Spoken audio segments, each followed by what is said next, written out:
নমস্কার। কবিতা পাঠের সময় এখন। কয়েকটি কবিতা পড়ব। তুমি নারী, তুমি মা, তীর্থঙ্কর সুমিত। লেখা আছে কত কথা সাদাখানে কিংবা সঙ্গোপনে। হেঁটে চলা কত পথ অতিক্রম করলে হাওয়ার পরিবর্তন ঘটে। নিদারুণ কষ্টে কত বীজ প্রাণ পায় না ভোরের আলোয়। তবুও বেঁচে থাকা প্রতিদিনের সংগ্রাম। পথে পথে বেজে ওঠে শঙ্খ, উলুধ্বনি ঘরে ঘরে। তুমি নারী, তুমি মা, আরো এক ঈশ্বরের প্রতিকৃতি। আমরা আমাদের যে ছোট ছোট বোধ, ছোট ছোট অনুভূতি, ছোট ছোট অভিজ্ঞতা, এগুলোকে আমরা খুব অল্প ভাষায়, অল্প কথায় যখন ব্যক্ত করতে চাই, তখন কবিতাই একমাত্র আমাদের আশ্রয় হয়ে ওঠে। এবার কবিতাটা ব্যাকরণ মতে কবিতা হলো কিনা, পণ্ডিতদের মতে কবিতা হলো কিনা, অথবা কাব্য রসে, কাব্য গুণে সেটা পরিপূর্ণ কবিতা হয়ে উঠলো কিনা, সেটা অন্য কথা।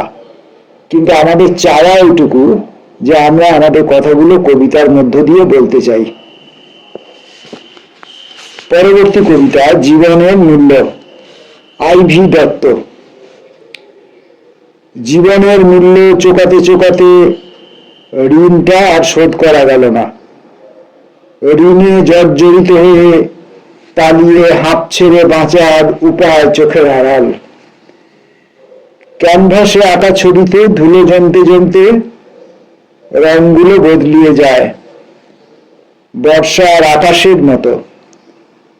স্বপ্নগুলো নিস্তেজ হয়ে খামখেয়ালি ঝোড়ো হাওয়ায় লুটোপুটি খায়।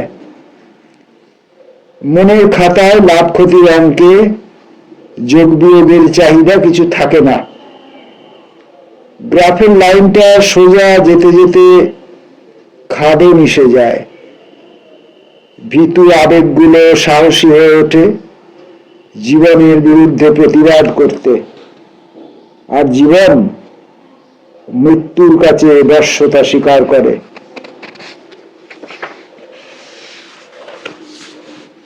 নীলাঞ্জন কুমারের কবিতা আসল। প্রকৃত আসলের সামনে দাঁড়িয়ে বন্ধ রাখি মিথ্যে জগৎ। সস্তা দুঃখ নাটকে ভান, হাসির মুখোশ ছিঁড়ে কুচি কুচি হয়ে তখন পড়ে থাকে ভুলের রাজ্যে। তখন বুঝি আসলের বিস্ময়। অবলীলায় মিথ্যেকে বুঝে গিয়ে শতহস্ত দূরে সরে যাই।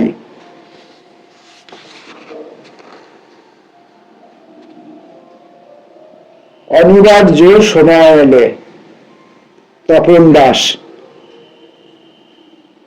অনিবার্যভাবে নতুন কোন সময় এসে যেই আমার পথ আটকায়, গলি থেকে চেনা রাজপথ নিমেষে পাল্টে পাল্টে যায়। শরীরের মিঠে ঘামটুকু কে যেন হঠাৎ শুষে নেয়। 3 সংখ্যার শব্দ কিভাবে 300 হয়ে ওঠে, জীব জড়িয়ে যায় আমার আষ্টে মুখের ভিতরে। অ থেকে চন্দ্রবিন্দু অব্দি গুলিয়ে দেয়, এমনকি 3 থেকে নামতা 13 ঘরের। হোঁচট খাবার কিছু পরে, রক্ত চুয়ে পড়ার আগে পয়ারে চলেছি। তাল কাটতেই বুকের বাঁদিকে পেরেক ফোটার ঐশ্বরিক আগুন লাগে। খরা ক্লান্ত পৃথিবী তখন জলের উল্লাস কল্পনা করে।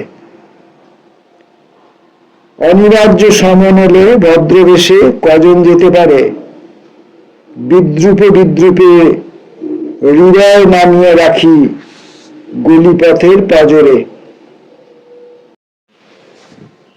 পরবর্তী কবির নাম অম্বিকা রায়। অম্বিকা রায়ের কবিতা আহরণ। অবচেতনে যখন দেখি পরম প্রিয়কে, ভুলে যাই আমি কার। বিচ্ছেদ ঘটলে চোখের আলো ধরা দেয় বাইরের পৃথিবীটা।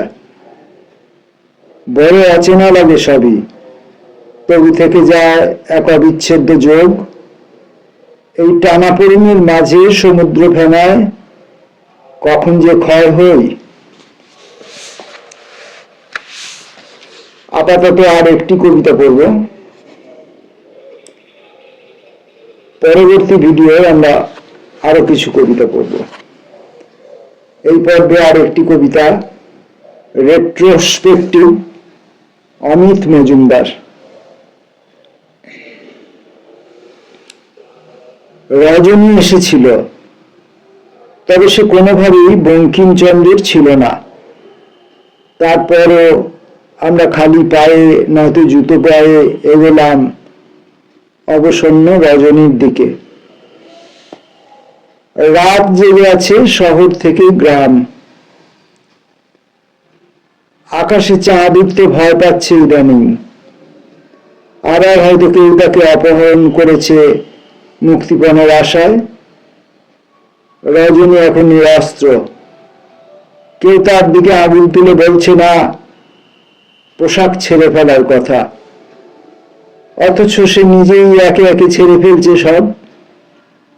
সমস্ত চামড়া, হাড়, পাঁজর, গলা, বুক, মালা, মাথা খোলা হয়ে গেছে।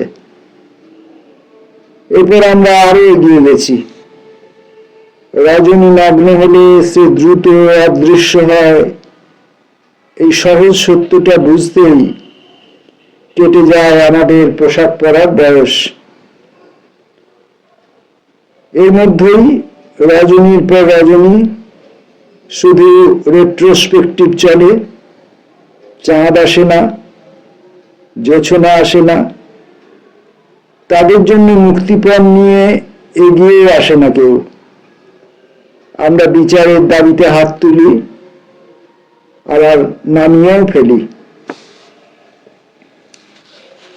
নমস্কার।